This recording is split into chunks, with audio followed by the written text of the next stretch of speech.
After the end of the world, the burnt one woke from a deep slumber, broken, deaf, and blinded.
Spark had once again been lit. It was told that for the being who kept fire in their heart, all darkness would vanish. Nevertheless, this long night seemed endless and fraught with perils.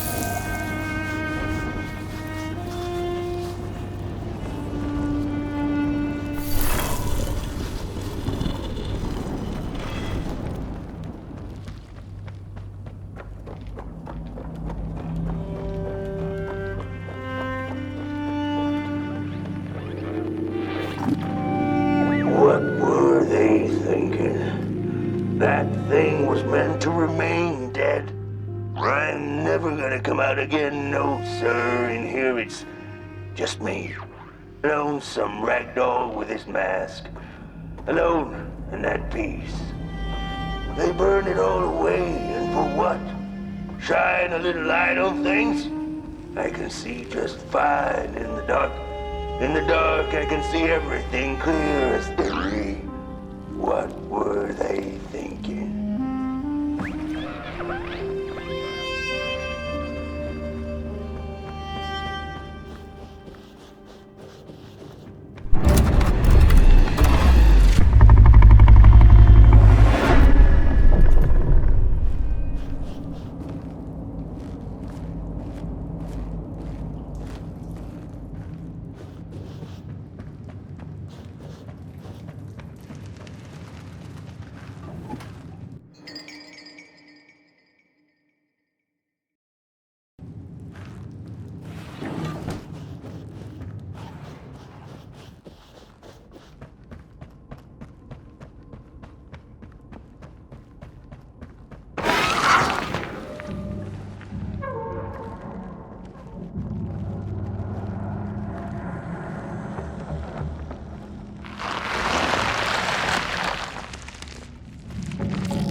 focus on the eye and close your eyes to make things clear.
In the midst of darkness, lo and behold, a friendship kindled.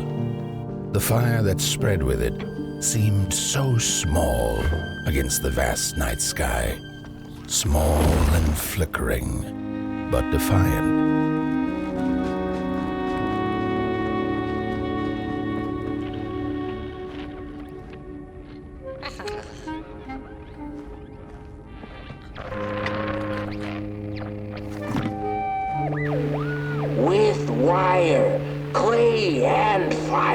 The craftsmen built the foundations, followed by the trees and the rocks. And after them came little houses for us tiny ones to cower in. For existence was so big, so vast, that without a roof above one's head, one could have fallen straight into the skies. And yet, with all that stuff, they didn't know what to do with us. So I reckon that's why they built the Midnight Walk. For us to wander, for lack of reason.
The crawlers eat fire, it's true they do, but most of all they feed on you. Don't you know? Howdy do. Didn't you hear? They eat you too. Fire, fire, aye, it's true.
And so it was that the burnt one and a small flame took a wander down the midnight walk.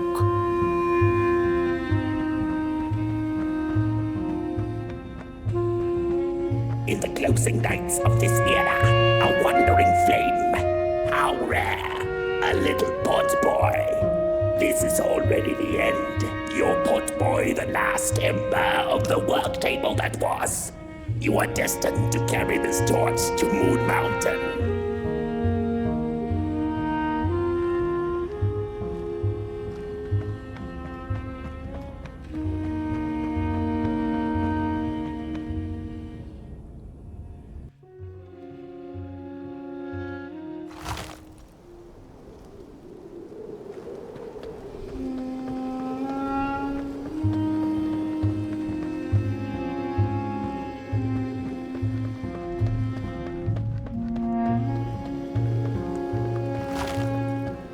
Whether they held or lacked reason, it didn't matter.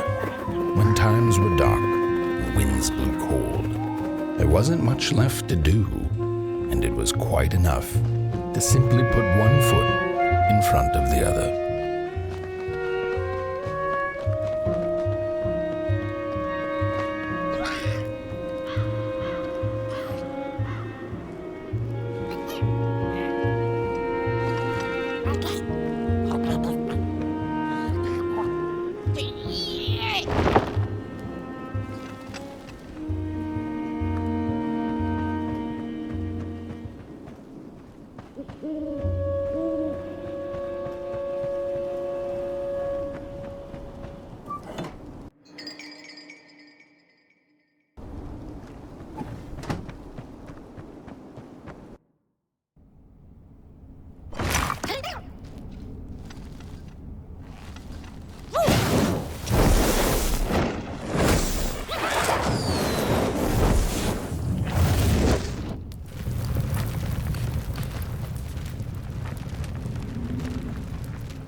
She came back one day from a long while of rock picking under the gnarly trees. Usually the Merkle had been fond of fall and the refreshing cool of winter, but this time it had been much too long for her taste. Even the sun seemed tired, and she had all the rocks she needed, so she decided to treat herself to a long nap.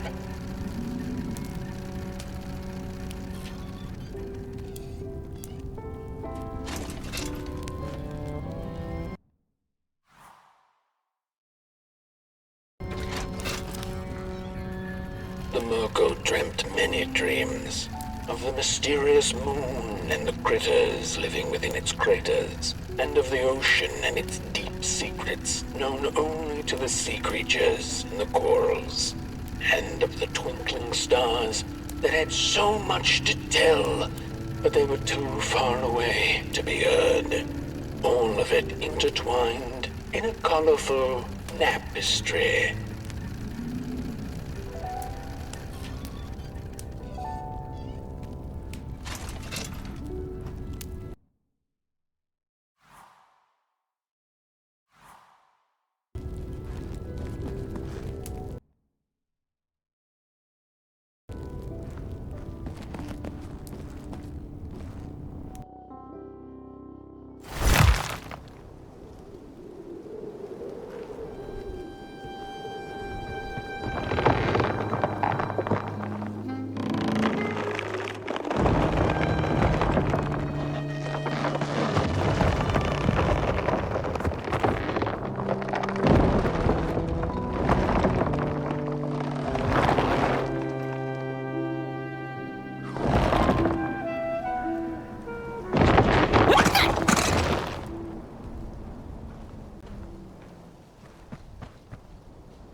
eyes. Listen. They sense you. They feel you. That's so beautiful.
We discovered something deep in the woods. Not crawlers or ghosts, but something else. Something in between. A presence that affects us all. We tried to trap it, but to no avail. We tried to slap a name on it. Manifest a pair of glaring eyes in search of its face. Something to name, so that we could tame it. But the dark itself isn't any thing. It is less than nothing, and also more than everything. Behind and behind. And we invented these shell phones so we could try to talk to it. It picks up the phone on the other side, but it doesn't speak back. Not directly, at least. It transmits little nasty recordings, memories or echoes of things that came before, that passed through its drapes. I wonder if one day someone will hear my echo.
Hey, I'd almost forgotten how it felt.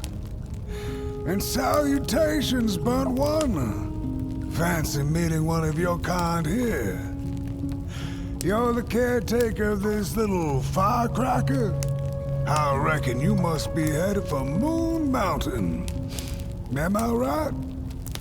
Well then, on one hand, it's just a matter of walking down the road. But then on the other, the Midnight Walk has a mind of its own, and a mind to teach its rider a thing or two to boot. So if you are intending to walk the walk, you better... How is he? Didn't see you there. So glad to see you back on the move. And as I told you, it ran away from its owners. It's been waiting for the right passerby ever since it ended up here. Well, heck, don't let me keep y'all. See you down the Midnight Walk. And, Burnt One, wherever you end up this long night, keep that fire alive. It's really all that matters. Don't take my word for it. Just see for yourself.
Don't venture into the swamp under the moon, they cautioned.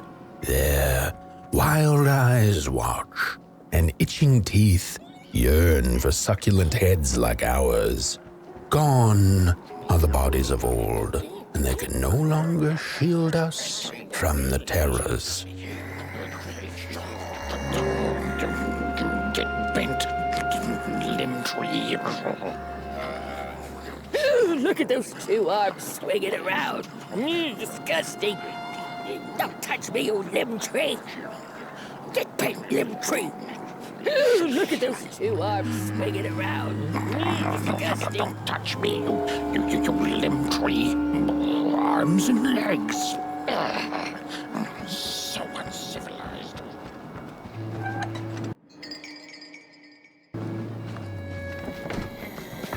What are you looking at? Oh,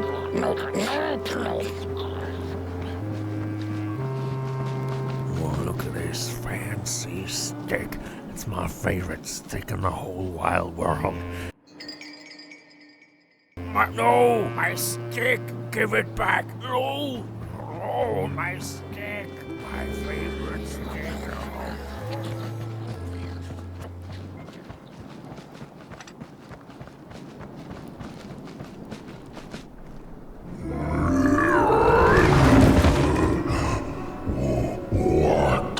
What is this? Somebody approaches Nobodyville? Your wretched limbs, an affront to nobodiness. Unless your fire can prove itself useful, there will be no passage for you, limb tree. Go away.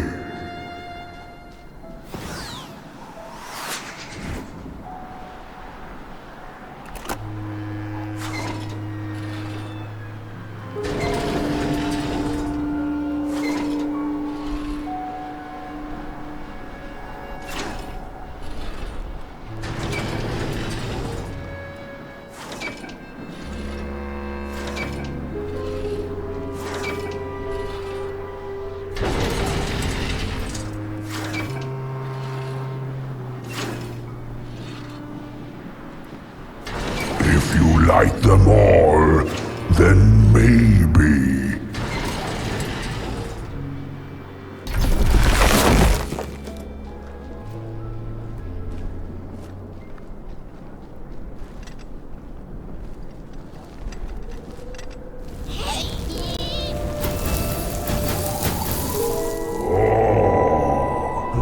The candles have not been lit since before the great beheading.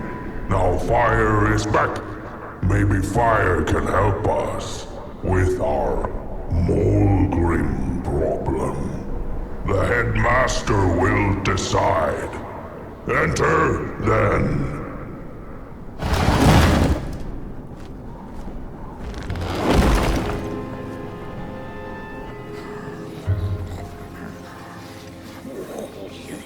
Do not make me regret my decision.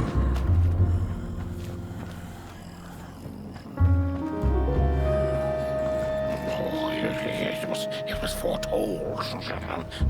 The return of the body.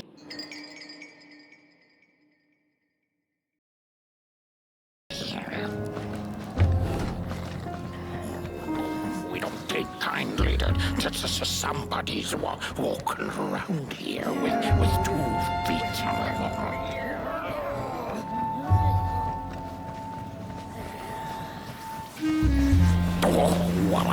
What do you think you're doing here? You can't be here.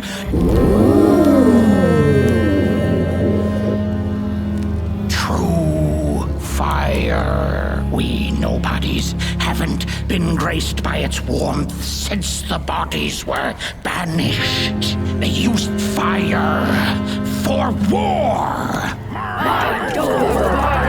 Yes. Now once more, the somebody disturbs our peace and sets fire on things with its tiny fire devil. You must leave at once. Leave or face sour.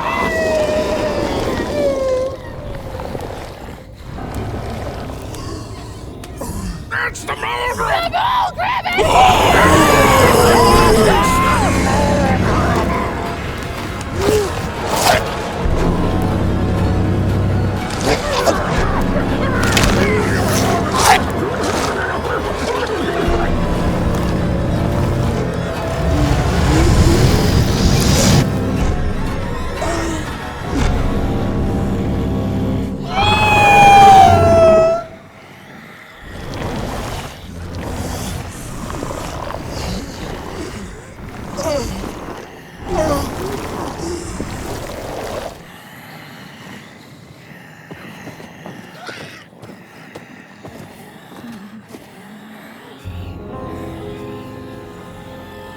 I guess I'm the headmaster now.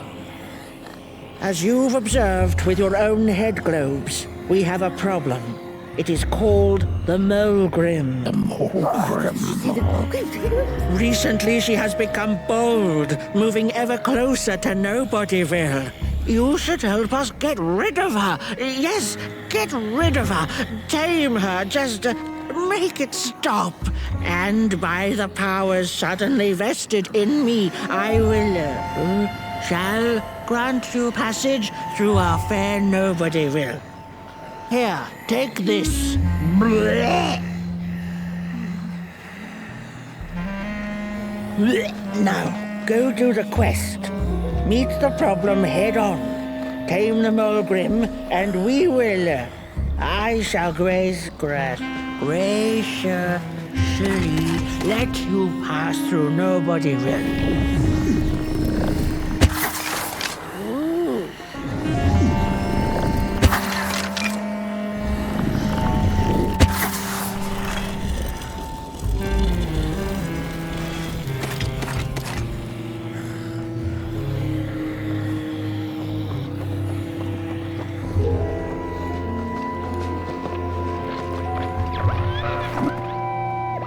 Mind over body! Mind over body! Mind over body! Mind over body! Mind over body! Mind over body!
The mushrooms whisper of a new bird in down. They tell us her nest lies beyond the cold, cold moon. And she came here to witness tragedies. She feeds on these tales, you see, sucking their fire dry like marrow from a bone. Her eyes are on us now. Like a vulture she waits, knowing that we somebodies are about to tear each other apart.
when a sinkhole devours your fire.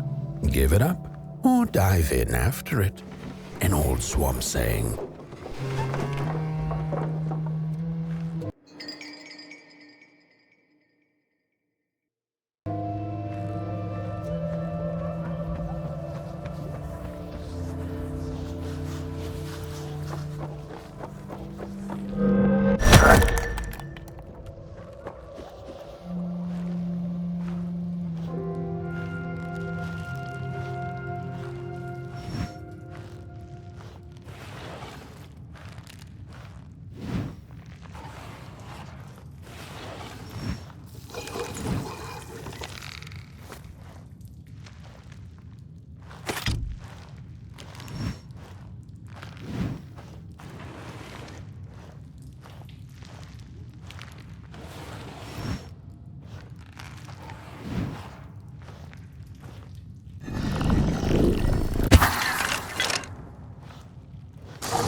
Another old swamp saying went, when dealing with a troubled and troublesome Mulgrim, do not light a fire beneath her, but help her build one from within.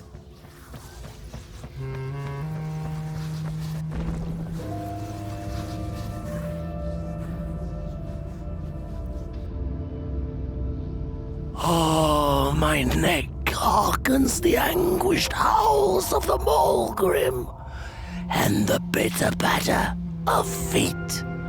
A somebody and its flame, albeit a small one. 'Tis enough, perhaps. The Mulgrim's precious shards, they must be returned to her lair, to her cauldron. Only then may the cleansing fire burn.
Don't eat me! Well, if you're not gonna gobble me up, then can you maybe take me away from here? Please? Somewhere closer to Nobodyville and away from here. Get me out of this neck hole, please. I'm begging you on my bare chin, and I'll pay you for the effort. Handsomely with a beautiful shard from the Mulgrim's cauldron.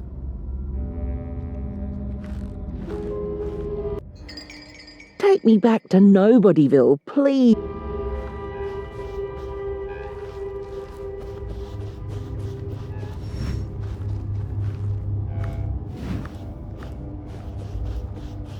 Look out!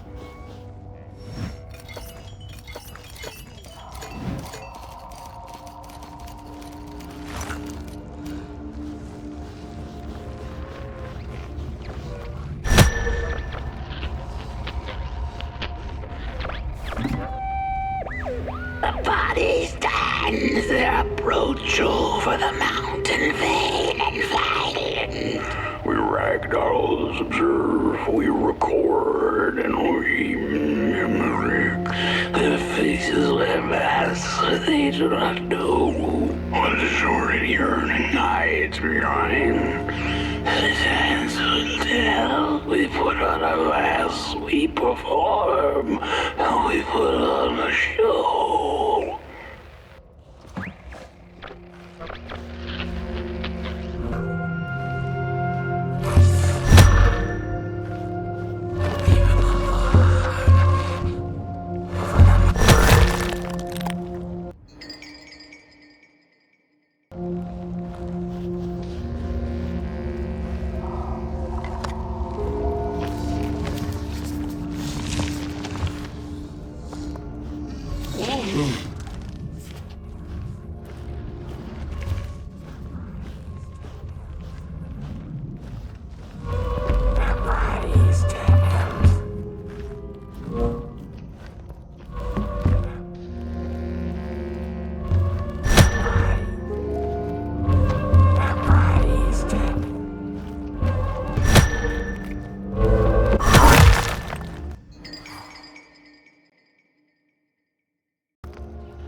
Thanks for saving my neck. And I think I have a reward for you. A real treasure.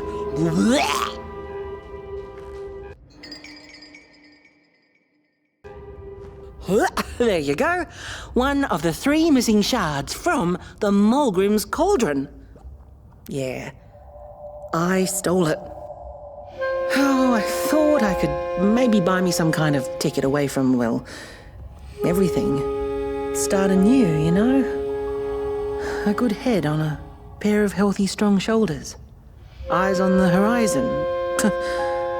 Gosh, the horizon.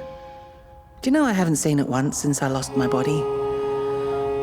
I really do miss my body. It's a real shame when you think about it, you know? The things that we do to ourselves, to one another. What we did to her, kind. All in the name of some sort of control. It doesn't make sense. Anyway, I guess I'm sad. Sad and sorry.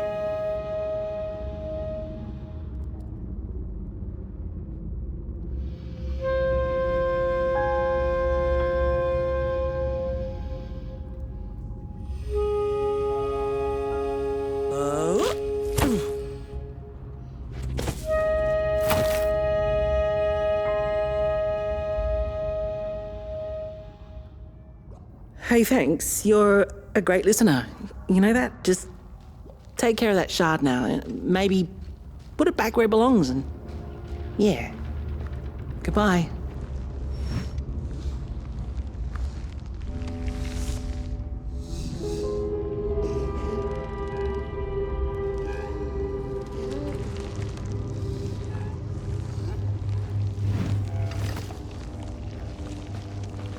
It's easy to lose one's head when everything you love is either gone, broken, or dead. Yet another forgotten swamp saying.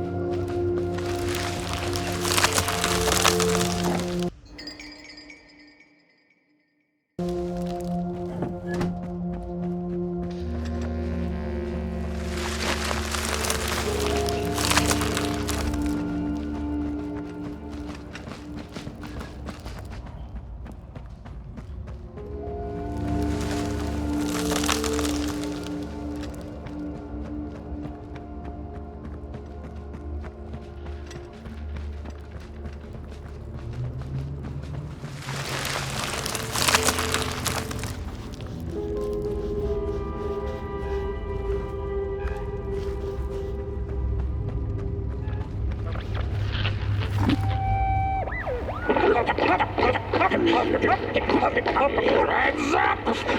Ready! Up! Break with your boots! Take with your hand! Full of fire! The fire is ours! Take the charge! Take the fire!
Good evening.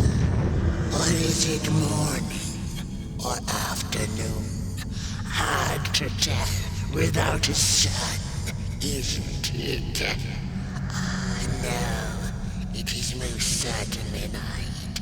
Or moonbirds hooting wouldn't make sense at all. Speaking of sense, will you help an old bird find some in this story? Fire up these dusty murals in the right order. and you will receive a present. A little gift, yes. Bring fire to the story.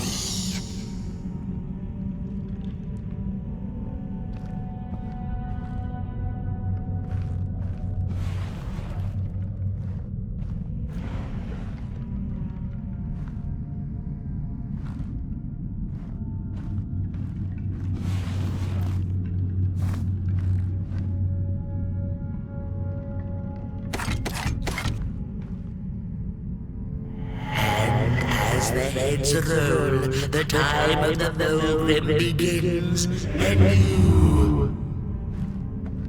Once upon a time, the Mogrims lived in peace. The battle ended with a great, gruesome beheading. Peace ended when the violent somebodies invaded the valley. Once upon a time, the Mogrims lived in peace. The valley was taken, but then began. Peace ended when the violent somebodies invaded the valley. The valley was taken, but then began the battle of the bodies. Intriguing. The battle ended with a great, gruesome beheading. The battle ended with a great, gruesome beheading. For time immemorial, the Mogrims had lived in the valley in peace, sharing good eatings and howlings around their fire, which they had inherited from the skies.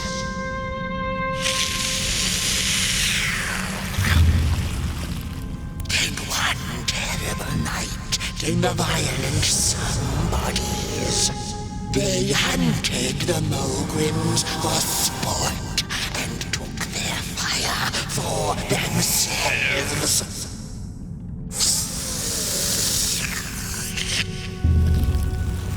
But the somebodies knew not what they were dealing with, for as soon as they held the fire in their grubby hands, they began to fight one another with it.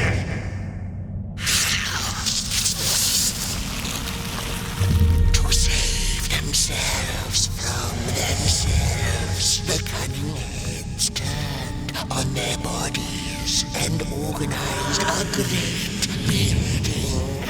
And so it was that somebodies became nobodies, and the bodies were exiled. A time of peace would ensue, or so the headlings thought.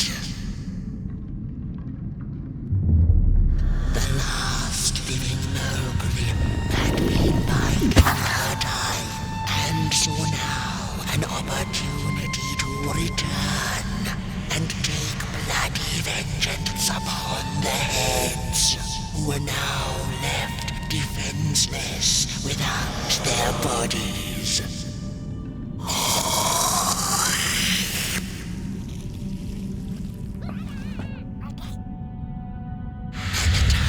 Of the Mogrim begins anew, a storied meal indeed. Moonbird thanks you for feeding her, and proudly upholds the promise. A gift, a shard from the Mogrim's own cauldron. It looked so shiny in the moonlight. Moonbird simply had to take it.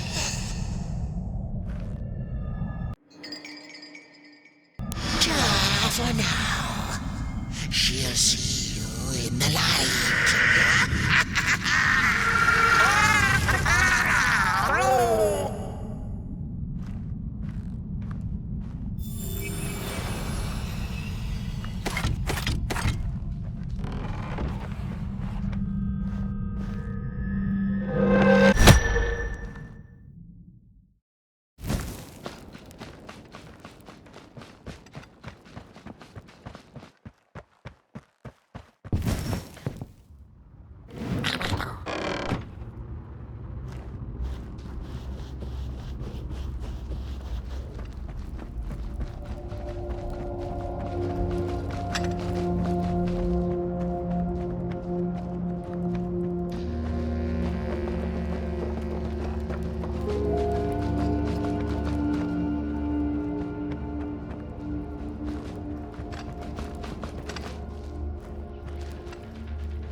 She'd never been much for company until she had met the other one. He had shimmering scales, an appetite for life, and carried a faint scent of rotting leaves she found irresistible. Oh, how they used to laugh at the distant stars, bitterly together.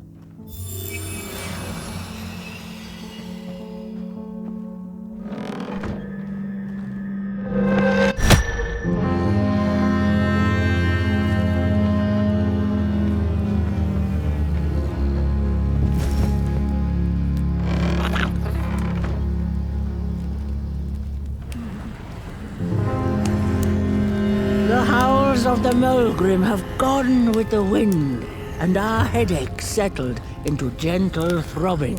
Thank you, somebody, for you have not only graciously saved our necks, but also demonstrated the value of brain mass and heart blob working together. Could it be time for the bodies to return? We must convene on this matter, and you and your wandering flame must now leave through our gates and keep on walking the midnight walk to Moon Mountain.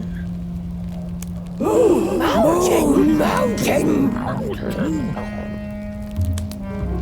Here you go, somebody. This key will open the town gates.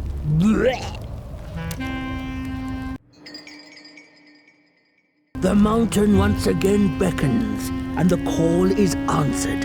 Fare thee well, and take good care of your flame. The dark itself is hungry.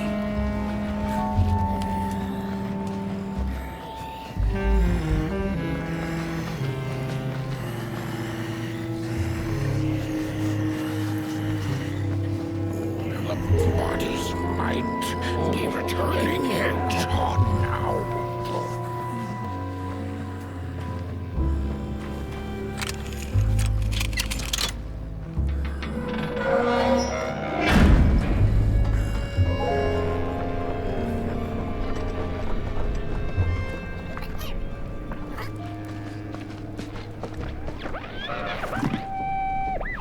I've had enough.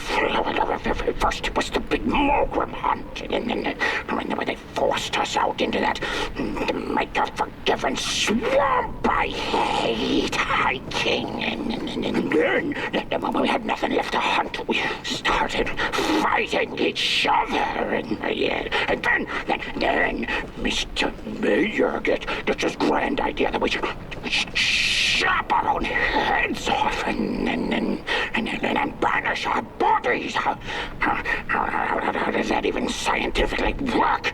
I've had enough of civilization.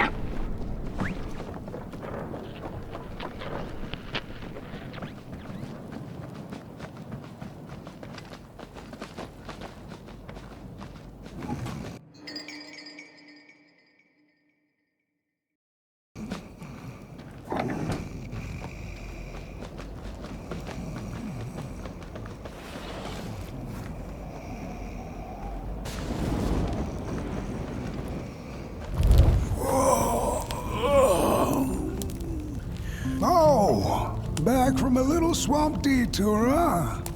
Hope the heads didn't give you too much trouble. At least your head looks attached to its shoulders and your friend's is, well, burning. So do not despair. Should you once again lose your way along the midnight walk, you're probably meant to. The body can be a terrible master, but a wonderful servant. Protect the spark. Find its home, won't you? See down the road.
We Malgrims have a special relationship with fire. We do not cook over it. We do not shed tales around it. We care not for its warmth. Ours is a different connection entirely. Fire is our window to truth and into the world beyond clay, to which we must return. We are noble beings, bringers of bugs, slime, and mushrooms to help decompose the old and to bring about the new. We are the caretakers of this world, and woe be to those who seek to end us, for they seek to end themselves.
Dreadful was the day when the sun vanished. The waters dried up, birds went quiet, and the dark itself seeped unchecked into the work table as the cold, chewed paper moon rose over the mountain. The night that followed would be long as the midnight walk. The burnt one was there. You do not remember, but you feel it, don't you? You are reborn when need arises. This night, Port Boy needs you, and Moon Mountain beckons. Its call irresistible. A storm is coming. The soothsayers have spoken.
And so she woke with a yawn, so big it could have devoured the sun.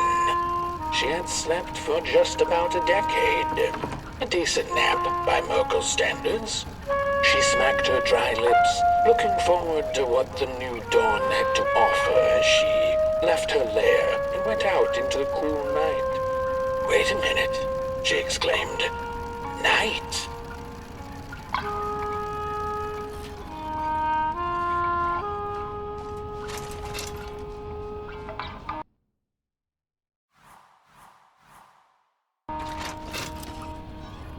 Where was the sun? Where its warm rays should have been there was only the vast night sky, not a star on its face. Well, the Muggle mumbled softly to herself, winter was late, so now the sun must be late too. Proud over her sound logic, she went back to her lair to take a complimentary nap.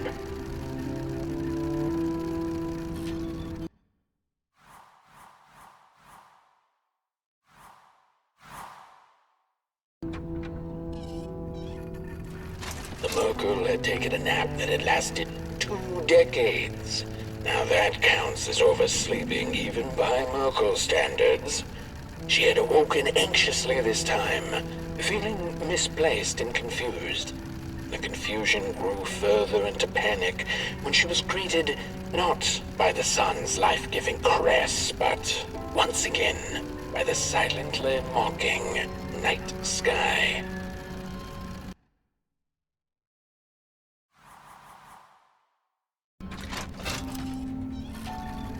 The Merkle had taken a nap that had lasted 2.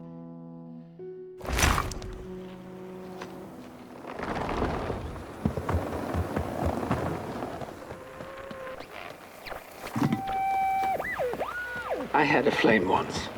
It was beautiful and bright. It spread its light, brought me and my neighbors warmth. and it was always hungry. No matter how much I fed it, it kept on growing and growing, and one day it got big enough to start walking the long road. I didn't guide it. It dragged me along for the ride. I followed it for a long time. Would the road ever end? What was the point of the walk? Things kind of spiraled. Road took me on dangerous detours that didn't make sense. Before I knew it, my flame began to fade until it... Well, I don't think I was meant to carry this flame.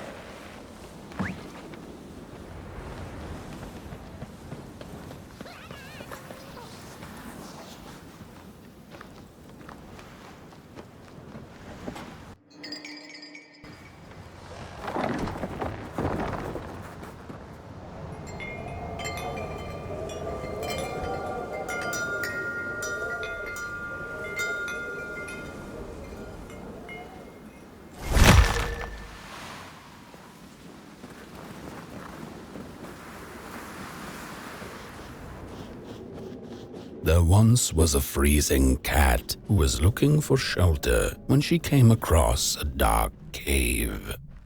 "Step into my abode," offered the dark. "It will warm you if you surrender your wants."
The story goes of a nameless maker who pulled creative spark from the dark itself without giving it fire. With his dark source, he managed to create swaths of land in no time. The dark itself waited for a gift of fire, but the Maker just kept on taking. Too busy building his crooked fences and watchtowers, kept his fire locked away in his chest. One day, he decided to create the first people to inhabit and appreciate his creation.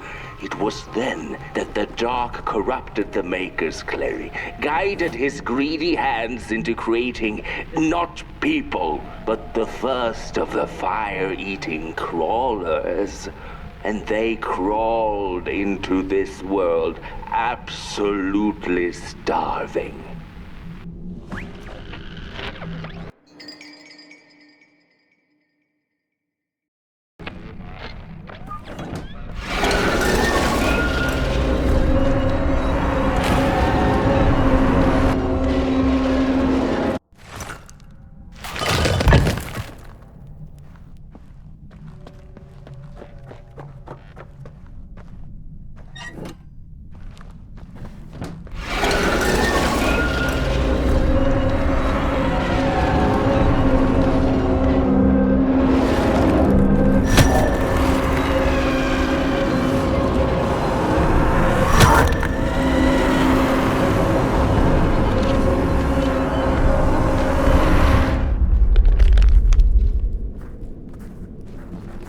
The dark's eyes were much too big and watchful for the cat's liking.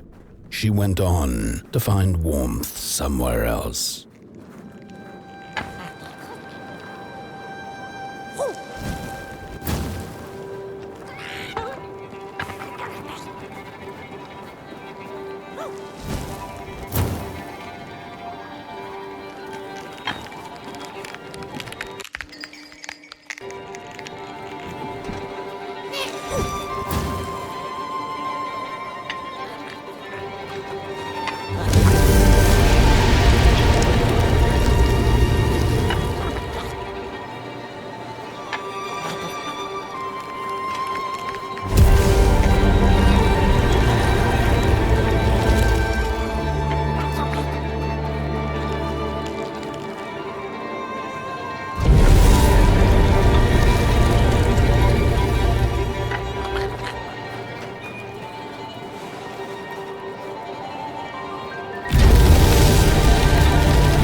Then the cat saw it.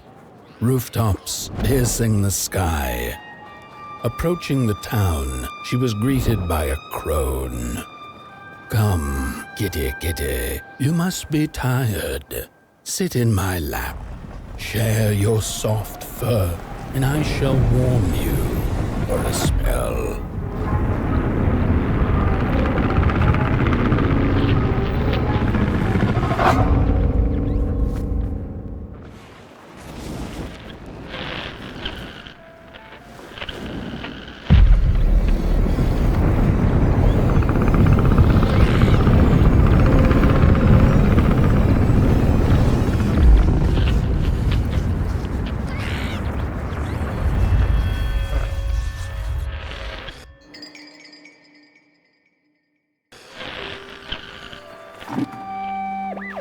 Hello, Mother. The well said to give it a match, so you and I could talk again. I hope this works, because that was my last one, and well, it's cold now, but...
Welcome to Cool Haven, newcomer. Good to see a flame in these parts again. I'll be your guide tonight. This furnace here used to run on coal and fire, don't you know? But a thief stole all our matches, wasted them in greed, you see. Now the ghost has come to smite the wicked and punish the thief who killed us. Well, I guess that's it. That's a tour on the house. There's a bone right there in the snow. That ain't no place for a bone.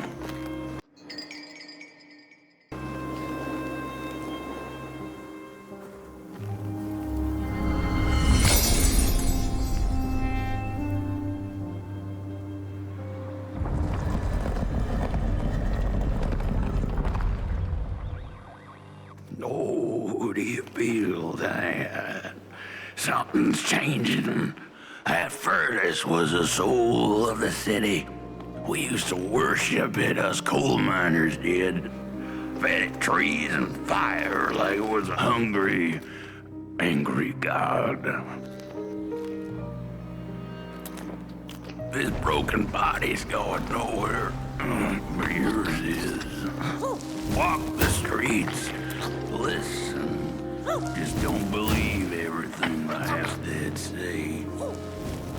What do I know? I'm just some dead guy. Throw me a freaking bone, huh? The matches were plenty, and then there were few. A thief. A thief is the cause of our doom and shame. Oh, the shame. The curse of Cold Haven was ugly and vengeful. A grave matter indeed. Your flame could bring back warmth to our graves. May the worms in our bellies dance again.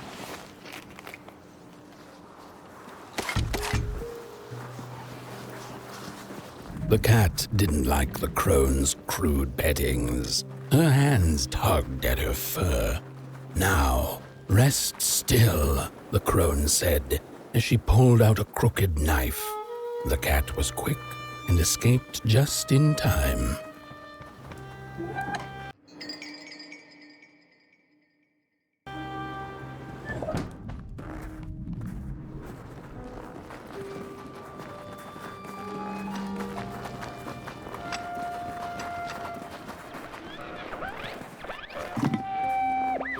How could this happen? Whoever did this, oh, the flame warms the righteous, but the wicked who love destruction, the flame burns with a passion.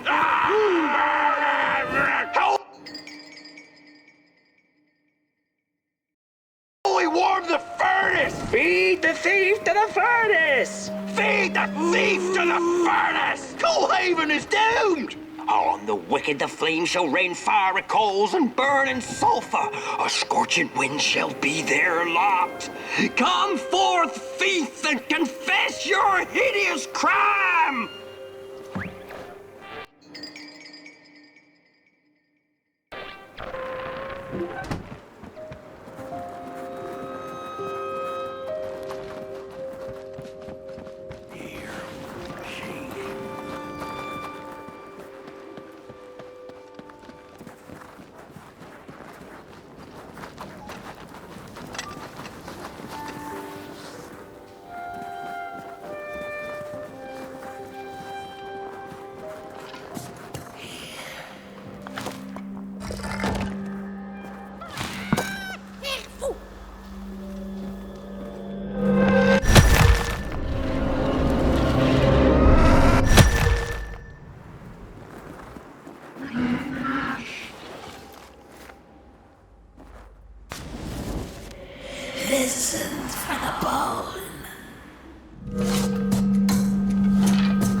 ghost.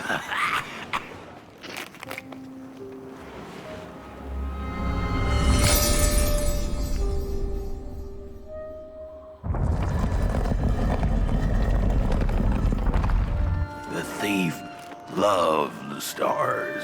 Would have plucked them out of the sky if it were possible. But the dark itself stole her stars, turned the thief's sky as black as a cup of joe. And so the thief began to steal matches and lit them, hundreds of them, like little stars of her own.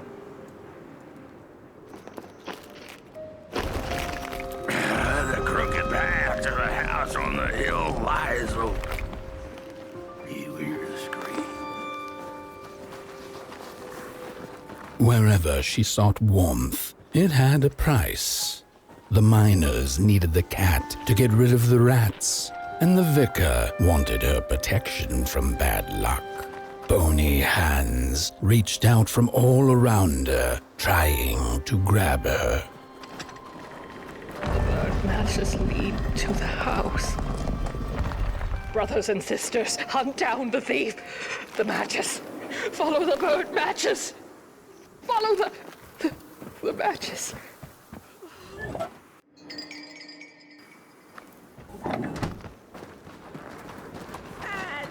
We're running out of matches. The furnace is dead.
It burns! It burns!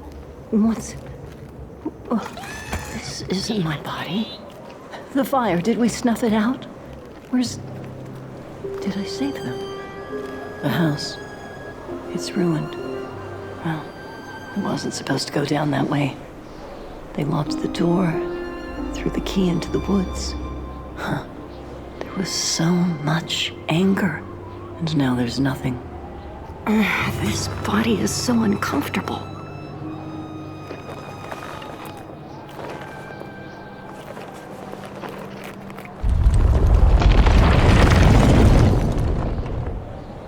While I was in the black, I had a dream. There was a monster in the woods, with our door key dangling from its tail. I ran, tried to chase it, grab the key, and when I did, the creature turned around, and its face, it was the face of this whole town. The key, I have to find the key, in the woods, where the wild things rest.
That's it. That's the key. Unlock the door. Please. I want to see my home again.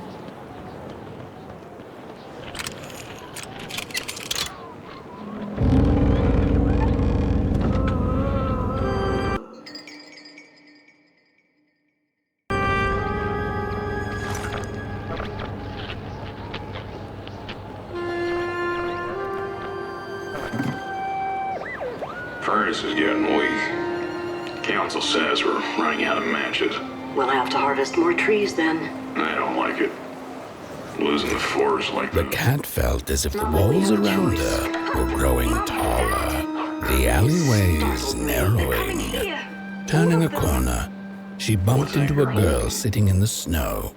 In her bony little hands, a lit match. "What do you think of my star?" the girl asked. "Isn't it pretty?"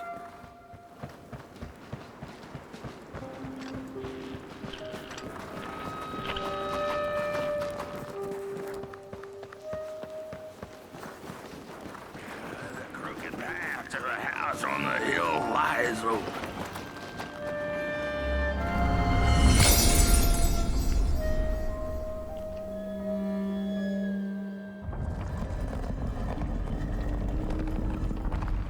With no matches left, we couldn't light the furnace.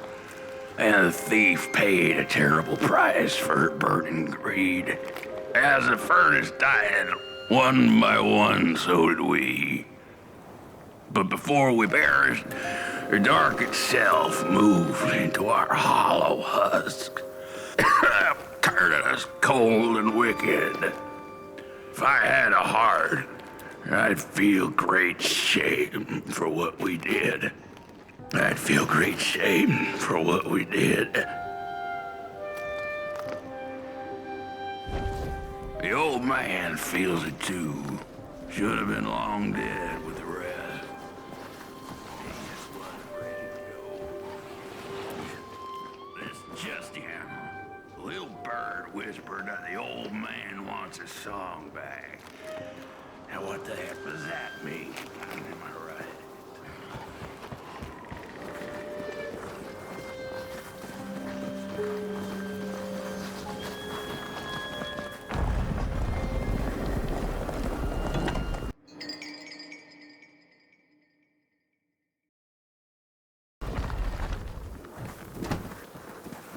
We killed the thief. She killed the furnace.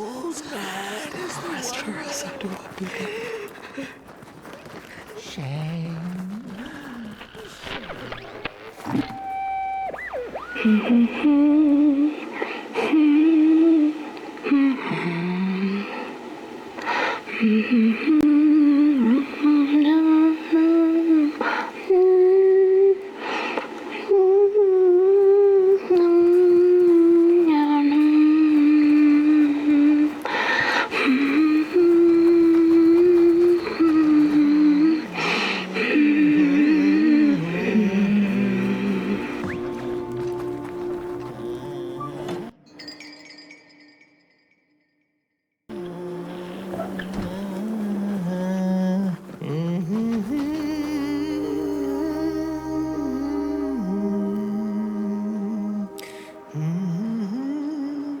Oh, that voice. What I wouldn't give to hear her sing again. Those sweet, sweet tunes like fallen leaves of the trees that were. Such a waste. Such a shame. I wish I could hear her sing again. Just once. Just once. Oh, I know she stole from us. I know what she did to our town. But she could sing. This town's not much without fire, no. But it's even less without song. If I could just hear that lullaby one last time, I know I'd be able to move on.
flame! You found it! Ha ha!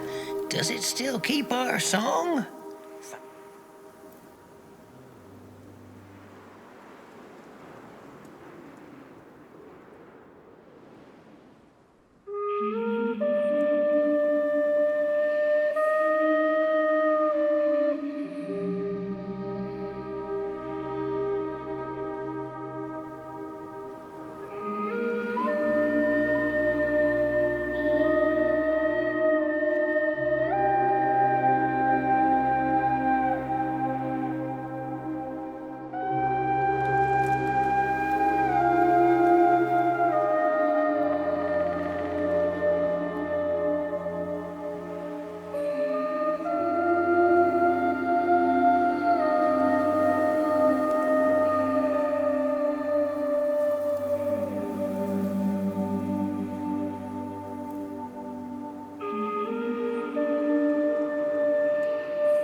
Little soul, you charming little wanderer, my life's companion and body's guest.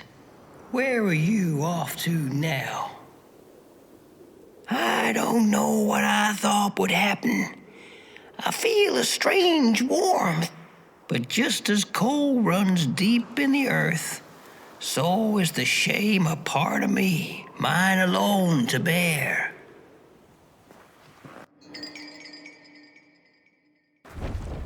Burnt one, small flame. I am grateful, but I will not surrender my loneliness so quickly. I needed to ferment me, season my soul. Please, leave me. The girl offered her burning match, her last star, but the cat could tell she needed it all for herself. Grateful for her unconditional kindness, the cat left her to her ghosts. There are many bones out there, you know. Little keys, little keys.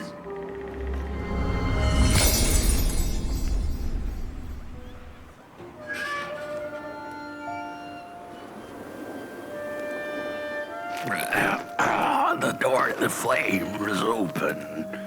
It's already there. You just haven't lit it yet. Now, if you don't mind, a little spark. And just maybe we'll be able to die for real this time. In life, I didn't mind a little loneliness, but this is the worst. The furnace longs to burn once more.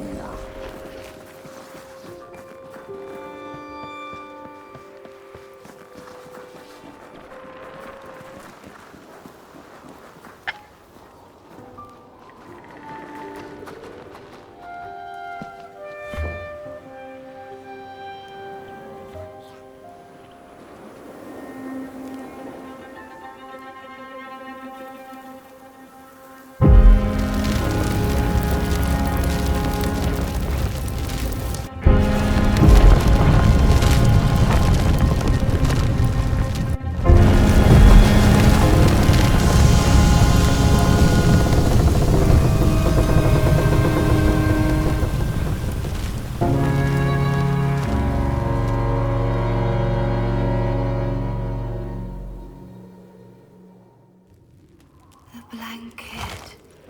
Take it. It's so heavy. Release me. Remove the shroud. Light the match. The match. Light it.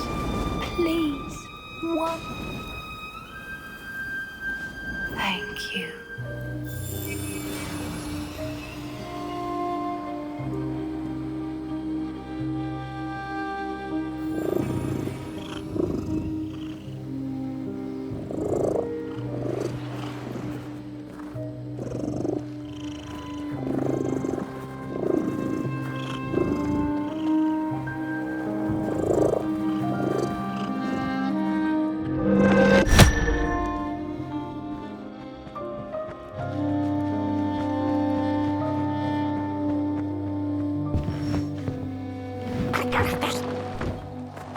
the cat finally settled in front of a giant burning furnace. In its bright flames, she could glimpse a dark future. This did not matter to her, for now she was eternally warm and at peace.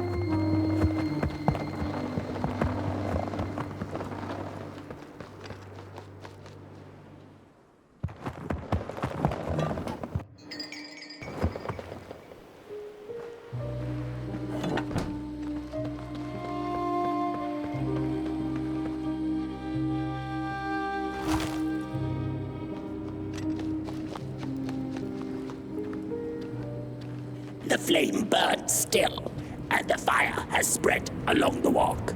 The cold takes its toll, and Potboy's flame flickers. But it is still enough for the climb to Moon Mountain, to light the final fire. The road always leads to Moon Mountain. Hark! His fire belongs to the mountain. It came from beyond the moon. You have always been destined to burn. The soothsayers have spoken.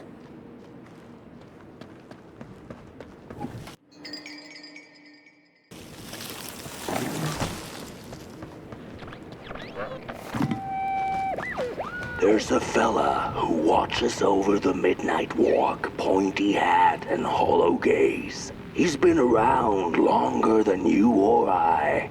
Some say he was one of the first sculptures to have breath. Some say he's not from around here, but from another maker's work table entirely. Some say he's seen what lies beyond Moon Mountain, but I just think he's lost like the rest of us, and he's waiting for the right one to come along, waiting for something that'll give him that eureka for his song. He keeps his banjo by his side, but he never plays it. Strange, but he's in no hurry. He's got all the time in the world.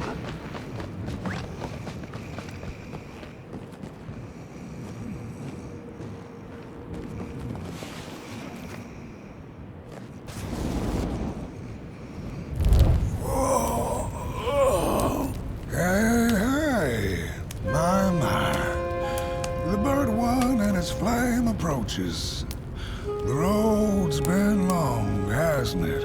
And it just keeps on going, don't it? Why don't you rest here for a spell? Change is in the air. Warm winds coming in from Coldhaven. I trust you're not pushing that little flame of yours too hard. He is mighty, no question about it. But between you and me, he still has a ways to go until Moon Mountain. Heck, it ain't my place to tell you how to tend your flame. I'm sure you'll be fine. You'll be just fine.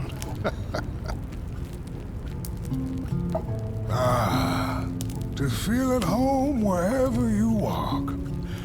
How's it? What a friend to have on the road, huh? Now, there's an open door invitation, if I've ever seen one. Go on in then. Get some rest. I'll keep watch.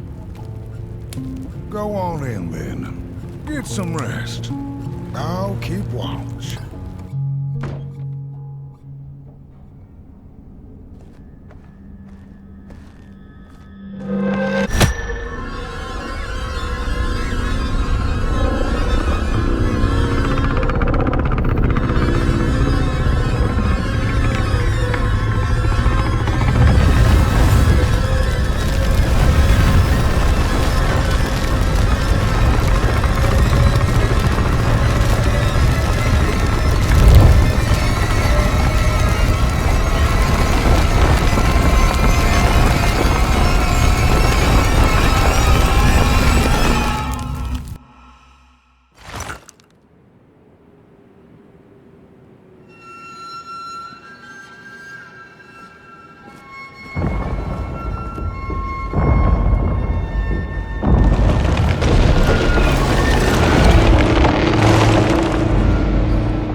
boatsman went out into a foggy lake to find peace.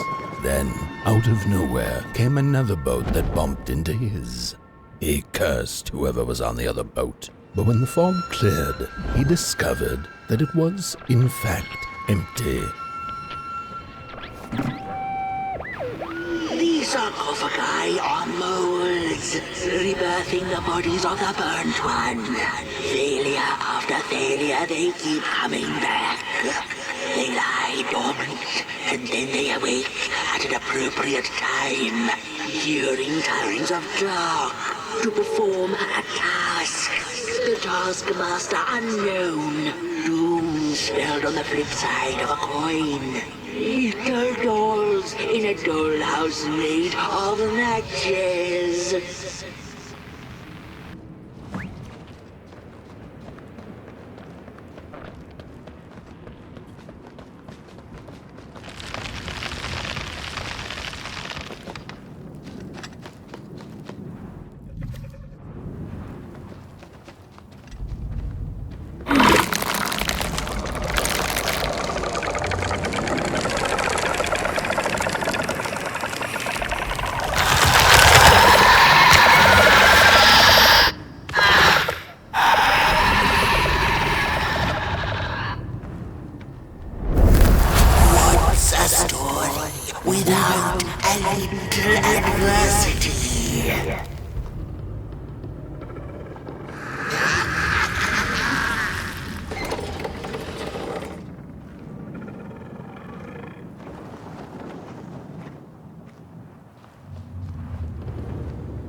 of the first beings ever to wander the clay.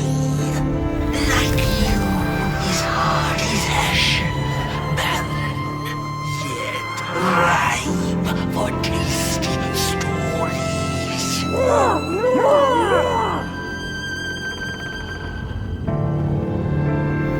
By now you must have learned there can be no tale without spark.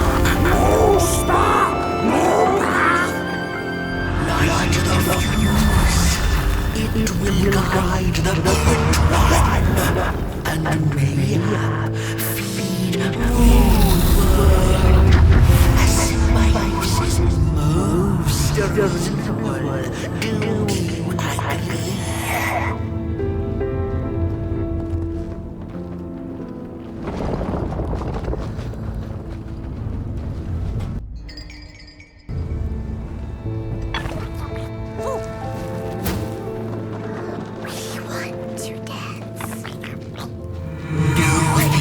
Without feathers can leave this place. So long as the craftsman laments, lost in his terrible maze you are.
On the menu, Crows.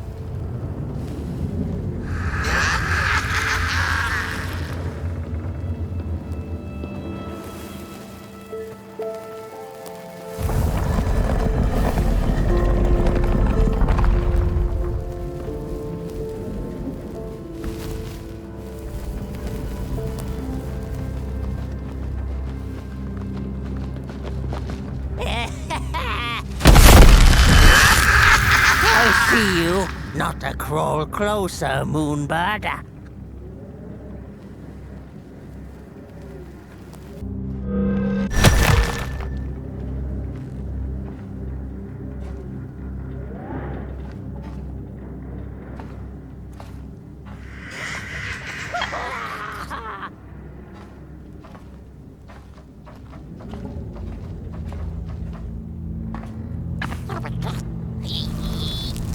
What are you doing back there?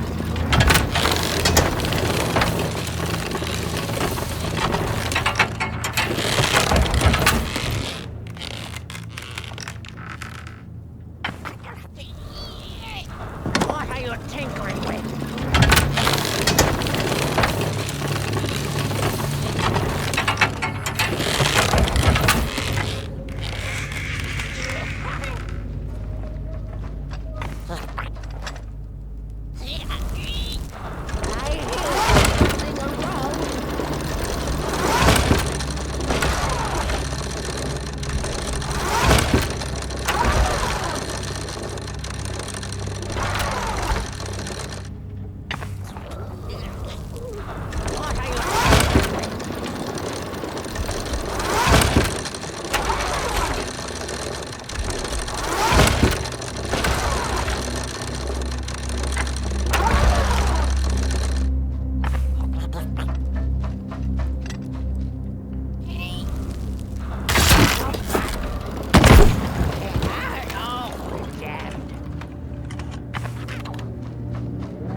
Avert your greedy gaze. The moving pictures are not for you.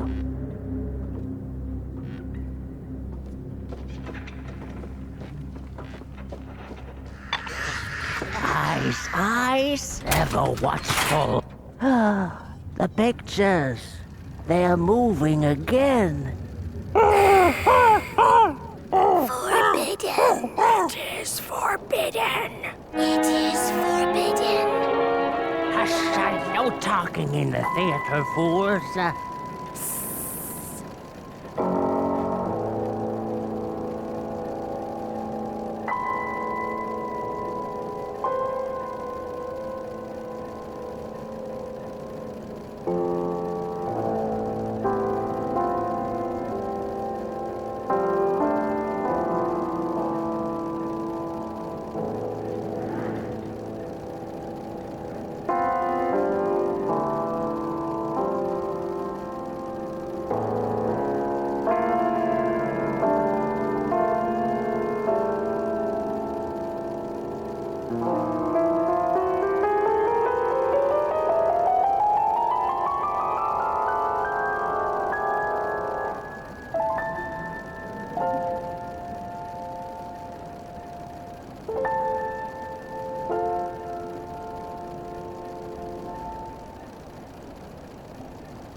Stories. How I cherish them. Real as clay, as palpable as the midnight air. They're all we have left once the dark has taken the last campfire from us. The projectors tell a story of failure. The craftsman projects it onto his creations. He keeps building without love for his craft. He needs to see it. Well, yours might not be a movie I would watch, but a story is a story. There's a special kind of dark pit reserved for those who talk in theaters. Go with your lantern, fire up the forbidden projectors.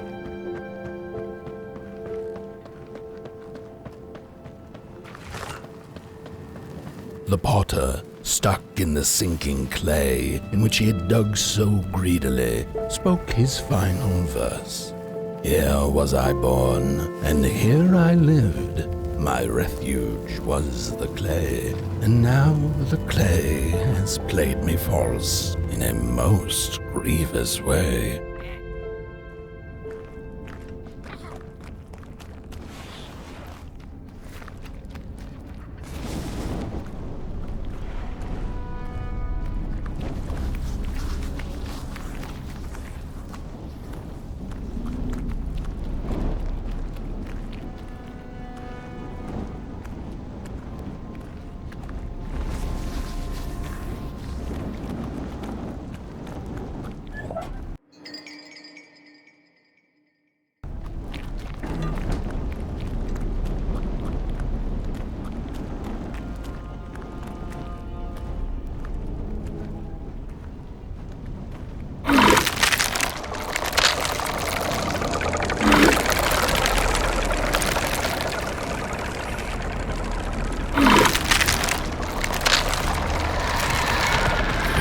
blind explorers discovered a sleeping beast. Each of them touched it and described it to one another. Its skin is coarse, said one. No, its ears are big, exclaimed another. The teeth are its most prominent feature, declared the third. Who was right or wrong mattered little, as the beast awoke and ate them all.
starting.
Sorry reflections of the daughter. None of them will ever dance.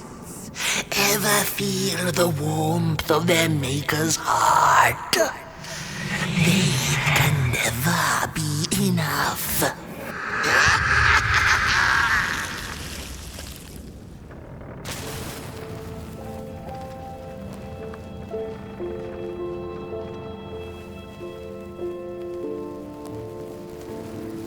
After years of searching for her son, the weaver was convinced she had lost him to the dark. One night, there came a knock upon the door. "It's your son," said a voice. "Please let me in."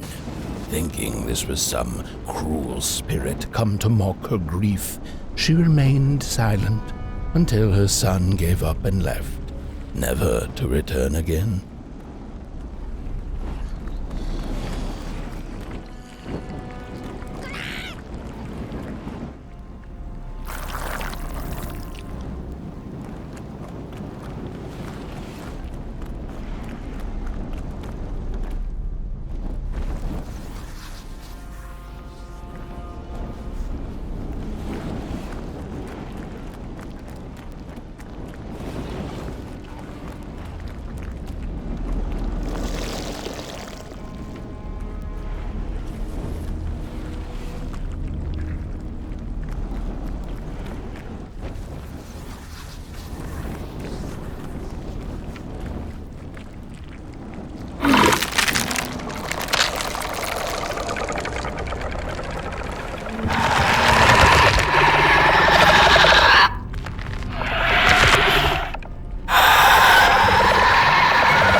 you there.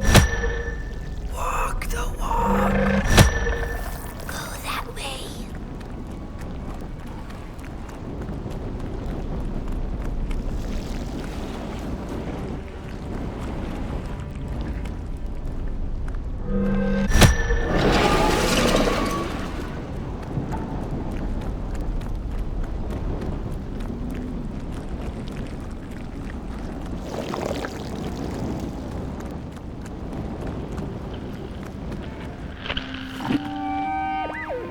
Most of my life, I've been afraid of the dark. When I was little, my childminder got annoyed with me and tossed me into a wardrobe as punishment. She let me sit there, alone, and I sat perfectly still so that no closet monsters would notice me.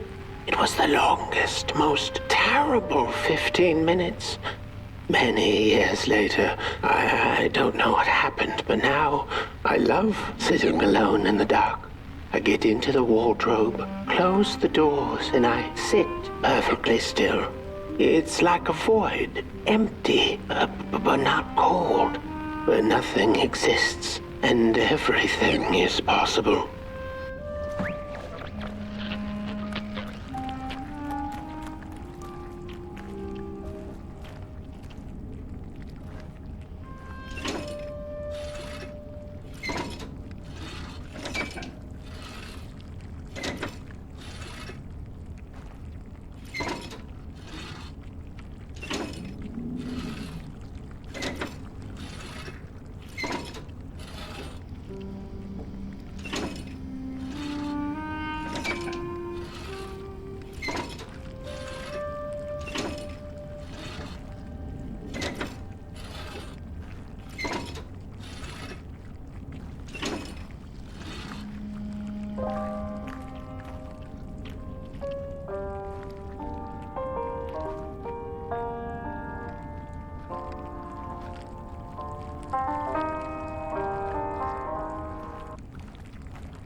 that just the way the father home to the daughter would fill his heart with fire, failing to see that she needed a fire of her own. His princess danced away, and he stayed behind, cemented in his ancient doom.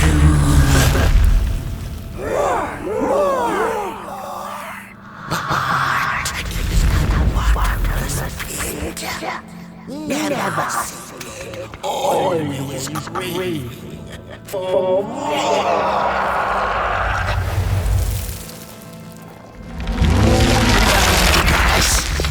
Enough. Keep on walking the midnight walking. Don't run. All the way to your infernal doom. She will be there to gobble up the empty.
There was one star out that night, and it glowed a cold red. Who took the sun away? The Merkel asked it. But it was too distant, so she could not hear its reply if it had one. The Merkel had never felt so empty and alone, lost in quiet despair, but she managed to open up to the winds and followed their gentle push south down the midnight walk. and to the Darklands.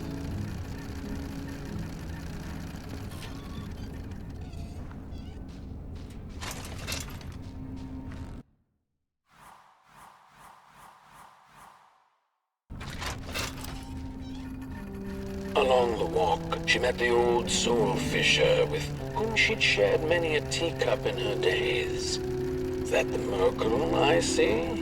Another decade, another teacup, eh?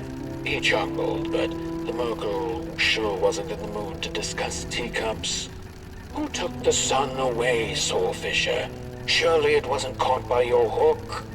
After pondering for a good minute, the soul fisher answered, well, there have been whispers among the fish and corals about a loathsome, hungry Mulgrim roaming the swamps. Perhaps it knows. By the time the soul fisher looked up from under his big hat, the Merkle had already continued down the road.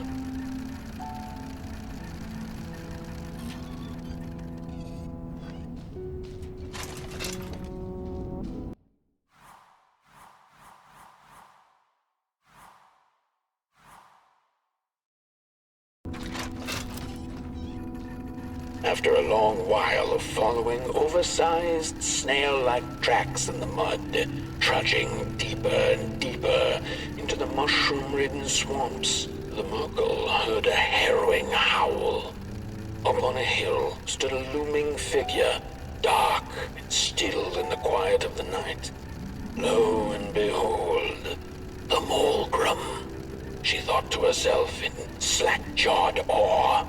She greeted the creature with a quivering voice and, unable to restrain herself, asked, "Do you know who took the sun away?"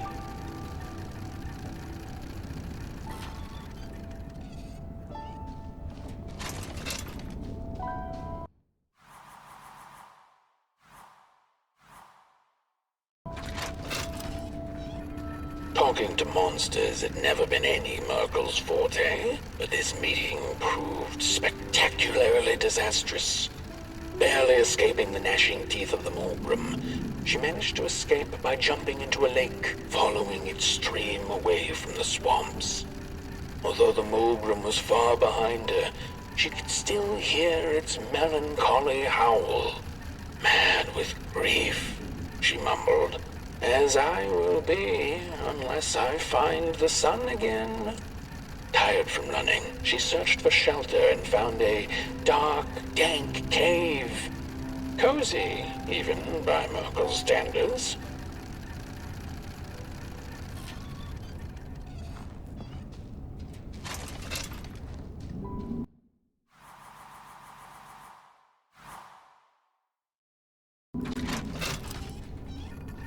The wind blew cold in the cave, its whispers strangely soothing to the Merkle. As it turned out, the whispering belonged to a pack of starving crawlers who had begun circling her, their language known only to the dark itself. "What are you searching for, little limb tree?" they sounded in guttural unison. "These are dark days, and your kind does not belong anymore." The Merkle gathered her courage. "I am looking for the sun. I know you crawlers eat fire for dinner. Did you eat it?" They sniffed her lantern hungrily, and instinctively, she offered its flame to them.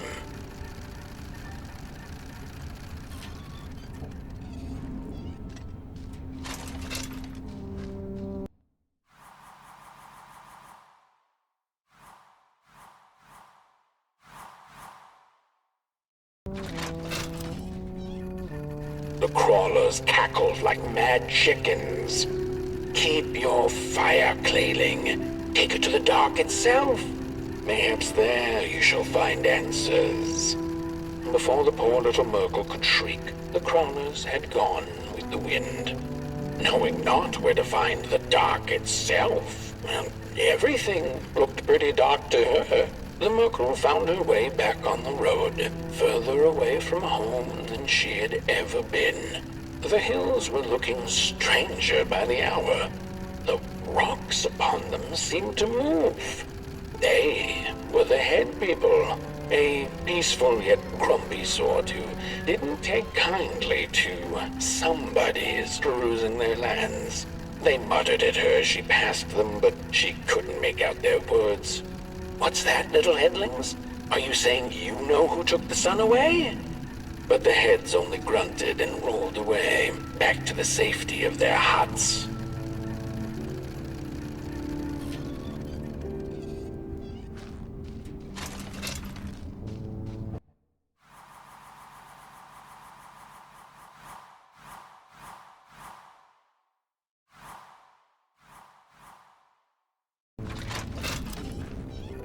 The road went on, and the shadows grew all around her.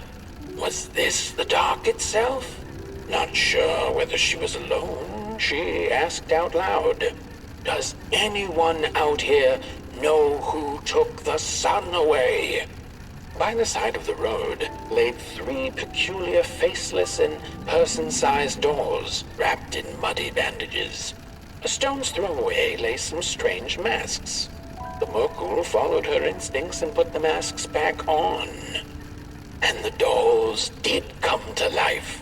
They began to dance a haunting dance around her, and before she knew it, she was dancing too. When it was all over, their masks fell off and they went back to lifelessness. The Merkle silently thanked the dolls for the dance and went on her way, deeper into absolute darkness.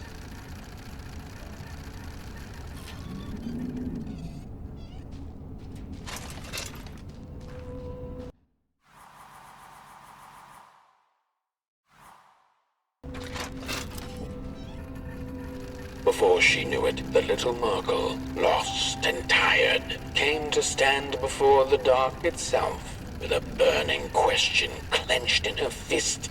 She felt like punching the dark with it, screaming it out like the howling Morgrim, laughing it out like the starving crawlers who had nothing left to eat but the hope of others. Who took the sun away? It then asked the Merkle. Its voice sounded like a dark forest, deep and ancient. "It wasn't you," the Merkle retorted. "You're its complete opposite. Surely you must be the reason it's gone." The dark then replied, "I am but the absence of light, not its adversary. Light is because I am. How could I possibly hold it in my possession?" The Merkle felt her anger fade. She understood little besides one thing, that the darkness was not behind the missing sun, nor her suffering.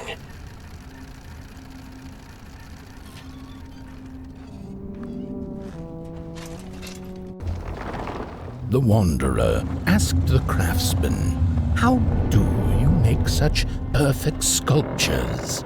To which he replied, "Oh, there's nothing to it really. I go into the dark woods. I find the sculpture already waiting inside a tree. And then it's just a matter of carving it out."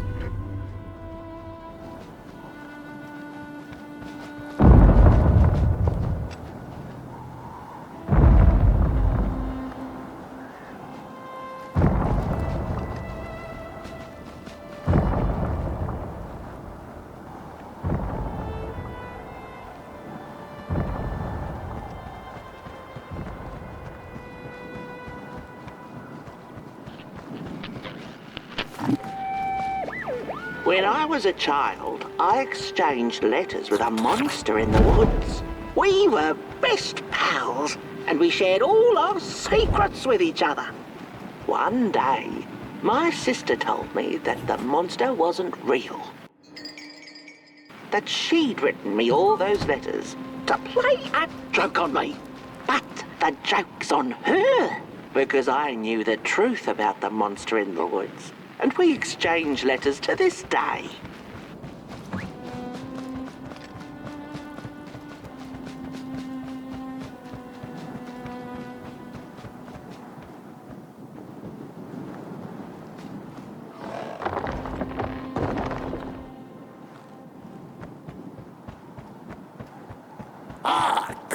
Not very far now. Not very far.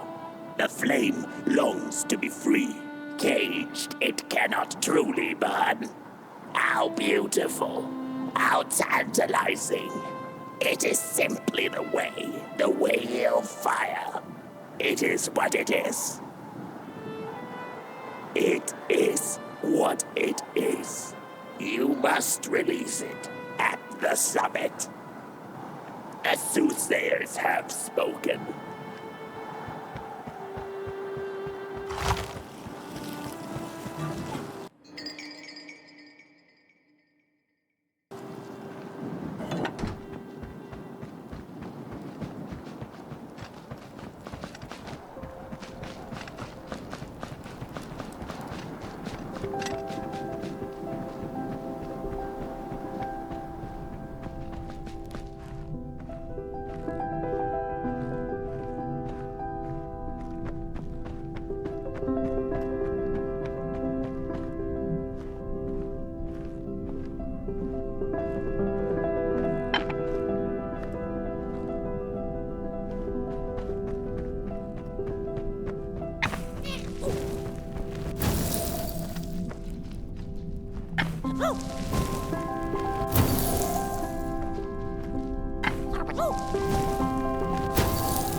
When the nameless maker lost his creation to the dark, he went back to the great drawing board. In his desperation to regain control, he made an attempt to sculpt the face of the dark itself, something he thought he'd glimpsed in his nightmares. But the face wormed itself out of his mind's eye, and instead his twisted sculptures came alive, grinning and many-legged. Thus, the grinners escaped and seeped into this world as a reminder to the maker that there is always something to smile about, even when things don't go the way you hoped.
Whoa there!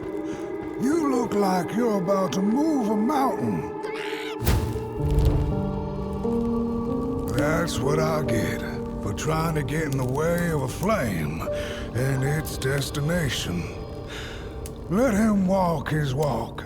Ain't nothing gonna stop him now, looks like. Fare thee well now, burnt one. You're going to Moon Mountain, and that walk is for you alone. You have a tough decision ahead of you to make, just like the ones who came before. But they're all long gone. In the end, all there's left to follow is your own heart.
When I was a child, I exchanged letters with a monster in the woods. We were best pals, and we shared all our secrets with each other. One day, my sister told me that the monster wasn't real, that she'd written me all those letters to play a joke on me. But the joke's on her, because I knew the truth about the monster in the woods, and we exchange letters to this day.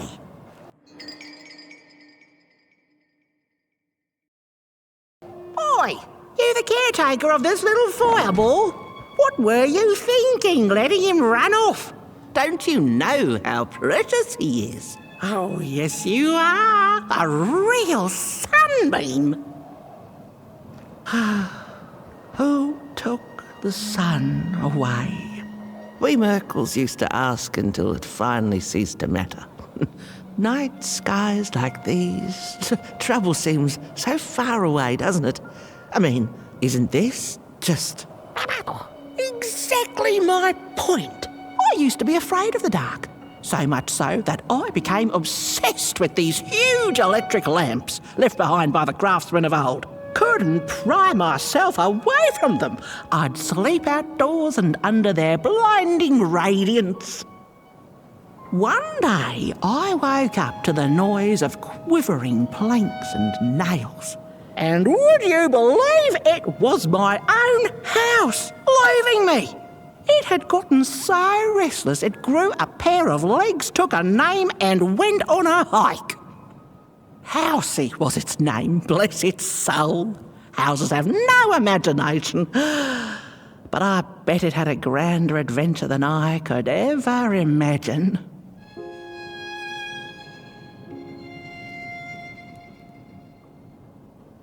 This little flame is your home, burnt one. Keep him nurtured and safe, and you'll always find yourself in the right place. Through the rain, in the dark, and over Moon Mountain. Look at those stars burning like so many candle lights. Isn't this enough? Light like yours is hard to come by these nights. Some long for it so hard, they go looking for it in the wrong places. Funny thing about the walk. It takes you places, tells tales, but it won't utter a word about itself. Who took the sun away?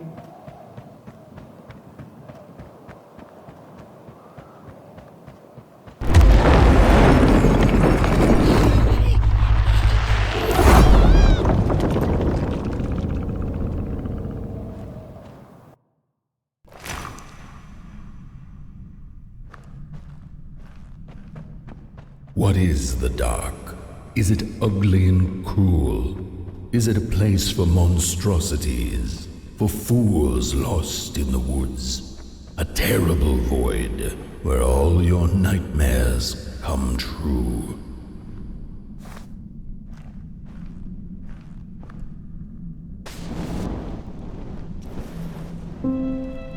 The dark could be a friend, perhaps a space where we might find each other, all of us equal under its cloak.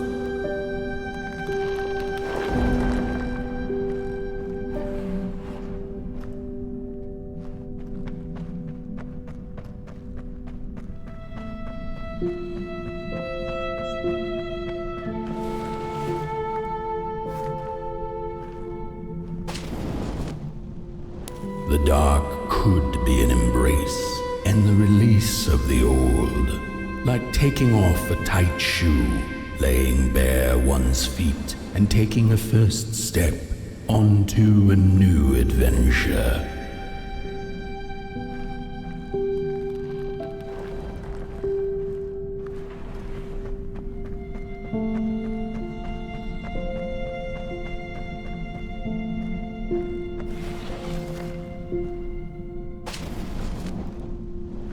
The dark could be a moment of clarity and calm, a break through icy clouds and the shameful stories we tell ourselves that fetter us to the clay and mud.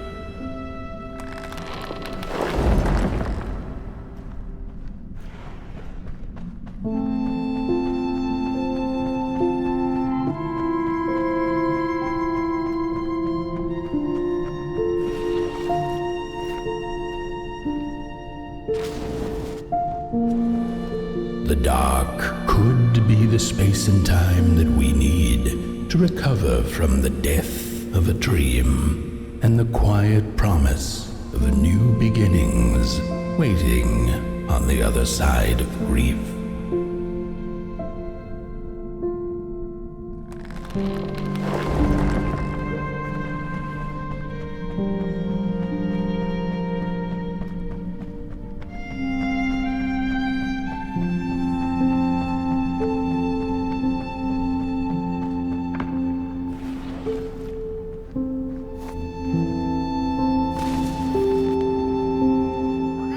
the end, the dark remains a mystery, its secrets locked away behind the stars.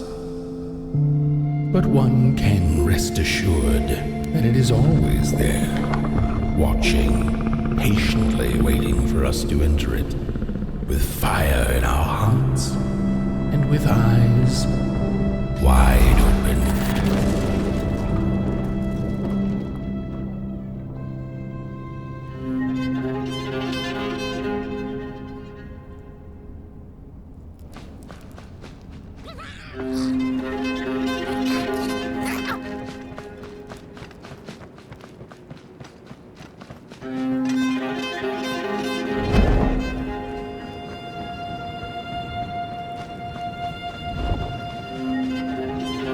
You've arrived. Hark! Your fire is dying, but the last embers will light the final fireplace and send your pot boy home. Can you do what you must? Naturally, you must. It is destined, and you will be loved and forgotten. The soothsayers have spoken the last words. It has been an honor to watch your journey to the work table's edge. Now go and burn. Burn.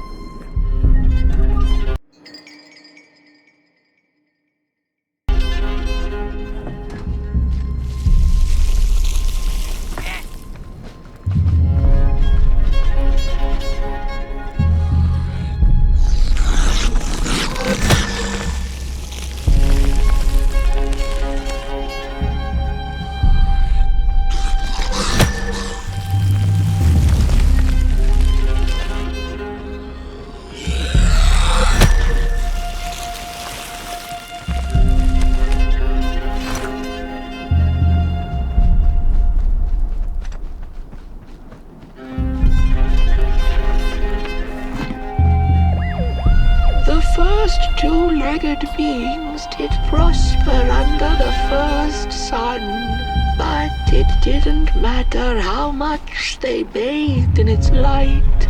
They craved more. They sought to cage the sun, harness its power, and make it theirs. But the makers in their foresight had put the sun far, far away. So far that no creature could reach it. That's why, in their desperation, the two-legged ones began to collect matches, lighting them like minuscule suns of their own. But there are only so many matches in this world, and one day they'll run out, and they shall once again look to the sun.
had this wretched gut feeling like something was up, like something was on the way, a danger I never could have guessed. I figured that's just how I always feel, and my worries seldom come true.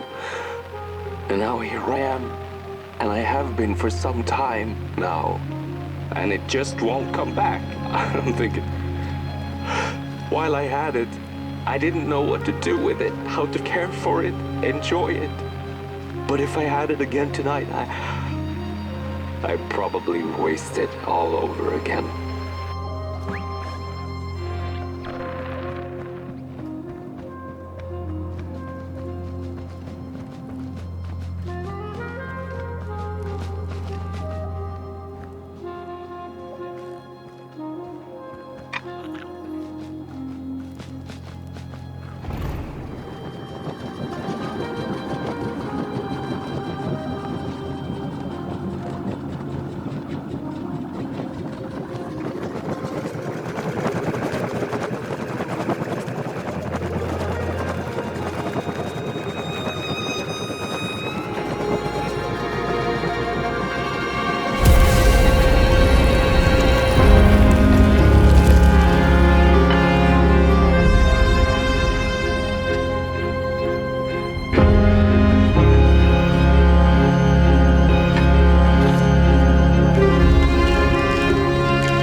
Once upon a time, some folk on the other side of this and that had the most strange and beautiful dream.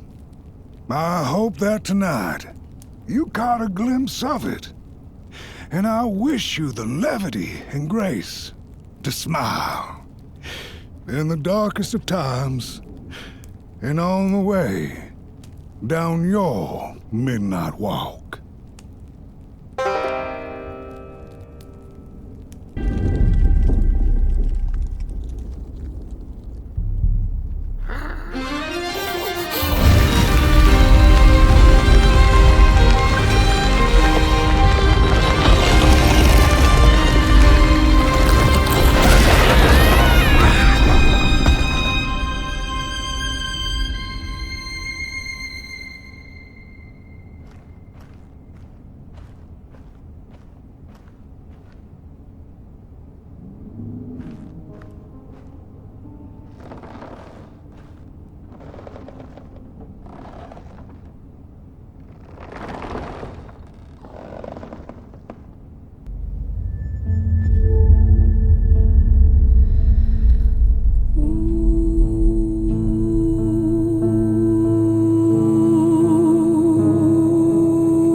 Once upon a time, some folk on the other side of this and that had the most strange and beautiful dream.